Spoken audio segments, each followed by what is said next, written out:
కష్టసుఖాలలో పాల్పంచుకుంటూ కలిసిమెలిసి బ్రతకడమే జీవిత పరమార్థం. ఒంటరిగా బ్రతుకుతూ ఏమి నష్టపోయాడో, అందరితో కలిసి ఉంటే ఏమి పొందవచ్చో ఈ నాటకం ద్వారా తెలుసుకుందాం. కొంచెం సేపు గోడు పడుకోనివ్వరు. ఒకటే గోల గోల. ఉండండిరా, నేను వస్తున్నాను.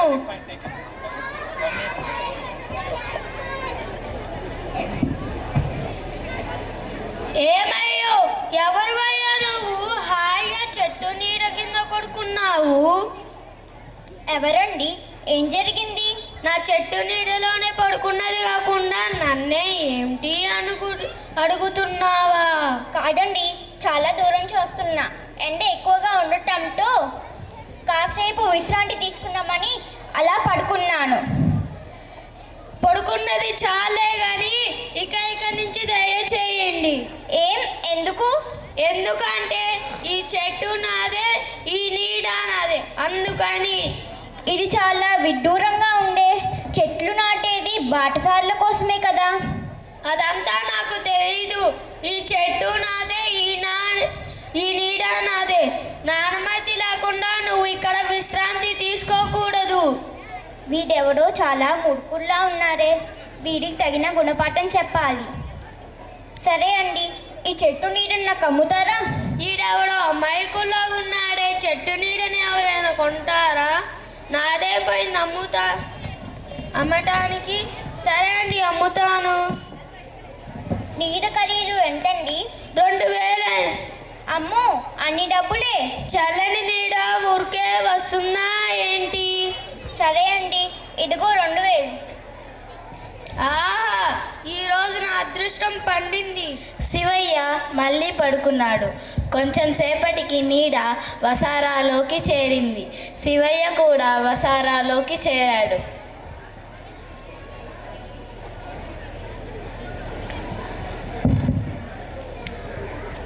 ఏమయ్యో, పాపం కదా, నీ చెట్టు నీడ నమ్మితే ఇంట్లోకి వచ్చి పడుకున్నావు.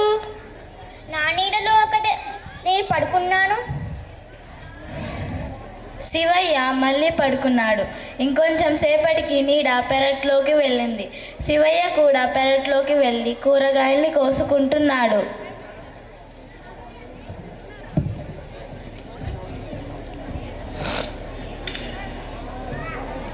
ఏమయ్యో, పెరట్లో ఉన్న కూరగాయలన్నీ కోసుకుంటున్నావేంటి? నా నీడలో ఉన్నవే కదా నేను తీసుకుంటున్నది. దీంతో పాపయ్య కంగు తిన్నాడు. మరుసటి రోజు కూడా అలానే జరిగింది. శివయ్య చేసే పనులకు పాపయ్యకు చిరాకు వేసింది. ఏమయ్యో, నా నీడని నాకు తిరిగి ఇచ్చేయండి.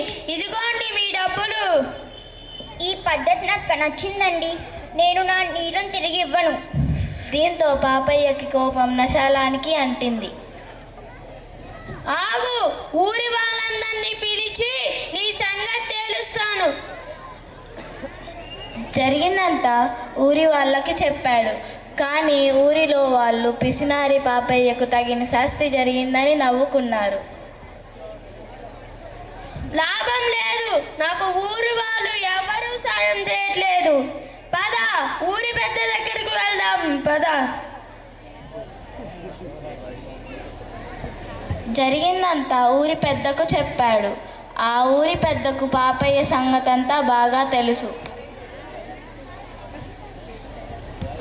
అవును పాపయ్య, నువ్వు నీడనమ్మ అతను కొన్నాడు. తన నీడలో తను ఏమైనా చేసుకోవచ్చు.